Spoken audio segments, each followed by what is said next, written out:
সিনেমার শো নিয়ে কুণালের পাশে ব্রাত্য বসু ভালো অভিনেতা, কিন্তু সুপারস্টার বলার জায়গায় নেই। সুপারস্টার হলে অন্যের দল করতো না, নাম না করে কুণালের সুরেই দেবকে আক্রমণে শিক্ষামন্ত্রী।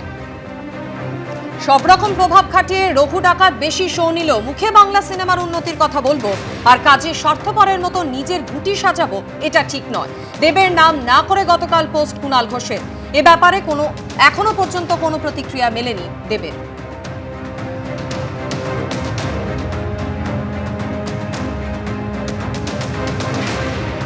খুবই ভালো অভিনেতা হয়তো, হ্যাঁ, কিন্তু তিনি নিজেকে সুপারস্টার বলার জায়গায় তিনি অন্তত নেই। সত্যিকারের কম বয়সী স্টার, মানে নায়ক, আপনি চিরঞ্জীবী বলুন, কমল হাসান বলুন, এরা সবাই নিজের দল করেছে, অন্য কোনো নেতা বা নেত্রীর সঙ্গে দল করতে যায়নি।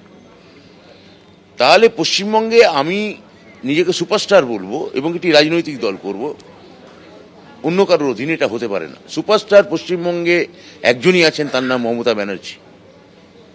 স্টারও যদি কেউ থাকেন তাহলে তার নাম অভিষেক ব্যানার্জি। একটা পয়েন্ট তো কুণালের ঠিকই, যে ডেমোক্রেসিতে আমার কাছে রাজনীতি করা মানে হয় জনসেবা এবং বিজেপি ব্যাপারে সম্পূর্ণ চুপ থাকা গুরুত্বপূর্ণ ইস্যুতে। এবং যখন সিনেমা করব তখন বিজেপির লোকদেরই নিয়ে সিনেমা করব, সেটা কুণালে খারাপ লাগছে, কারণ কুণাল পলিটিক্যালি ভোকাল।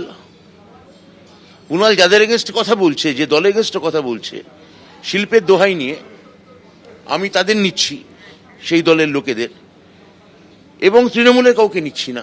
সেটা কুণালে খারাপ লেগেছে, কুণাল বলেছে। এই প্রসঙ্গে কুণাল ঘোষ ঠিক কি বলেছিলেন শোনাবো। সবাই সমান একটা জায়গা থেকে শুরু হোক, তারপর দর্শক যাদের বেশি বলবেন সেই জায়গাটা। সেখানে যদি দেখা যায় যে নানা প্রভাব খাটিয়ে একটি সিনেমার সমস্ত হল এবং প্রাইম টাইম দখল করতে চাইছে, সেটাতে তো বাংলা সিনেমার সার্বিক হয় না। আপনি যদি সন্ধ্যে 6টায় ফ্রি হন, আপনি যেখানেই যেতে যান, আপনি একটা ছবি আপনি বাধ্য দেখতে, ফলে সেটা কেন হবে? এখন এইটা বলার পর অনেক লোকে আপত্তি করেছিলেন। আমার সঙ্গে দেবের কোনো মানে ইয়ে নেই, মানে আমি দেবকে প্রচণ্ড পছন্দ করি। দেবের ওই ঢাকের তালে কোমর দোলে চমৎকার নেচেছিল। তো এখন আবার এই রঘু ডাকাতে কি সুন্দর মাসেল। আচ্ছা, কিন্তু আমি তার সঙ্গে কোনো তো ব্যক্তিগত কোনো ইয়ে নেই, কিন্তু রাগ তো যদি আমার বিষয়টা, আমার মনে হয় এটা বাংলা চলচ্চিত্র জগতের বাকিরাও এই ব্যাপারটা একমত হবে। এবং ব্রাত্য যে এটা নিজের মুখে ব্রাত্যর মতো একজন লেখক, ঔপন্যাসিক, নাট্যকার, পরিচালক, সিনেমা পরিচালক, অভিনেতা, তিনি যদি বলেন তাহলে নিশ্চয়ই মানুষ বুঝবেন যে মানে এই বিষয়টা একটু নজর দিয়ে ভাবা উচিত। প্রসেনজিৎ চট্টোপাধ্যায়কে দেখলাম আজকে একটা সাক্ষাৎকারে বলছেন যে এই ধরনের যদি মানে চলে আসে, ছবির বাইরের খেলা যদি ছবির ইন্ডাস্ট্রিতে চলে আসে, তাহলে ভবিষ্যতে বাংলা ছবি করবো কিনা ভাববো। এটা কত বড় উদ্বেগের বাংলা ছবির পক্ষে।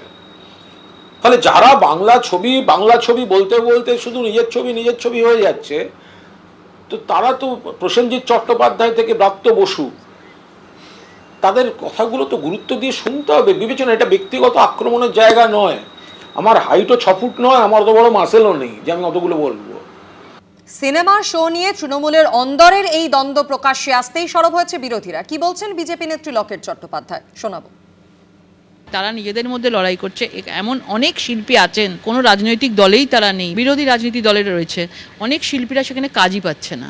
আজকে যে তৃণমূল সরকার আছে তাদেরকে পছন্দ করেন না বা রাজনীতিতে ঢুকতে চান না, তারা এখন পুরো জায়গা থেকে বঞ্চিত।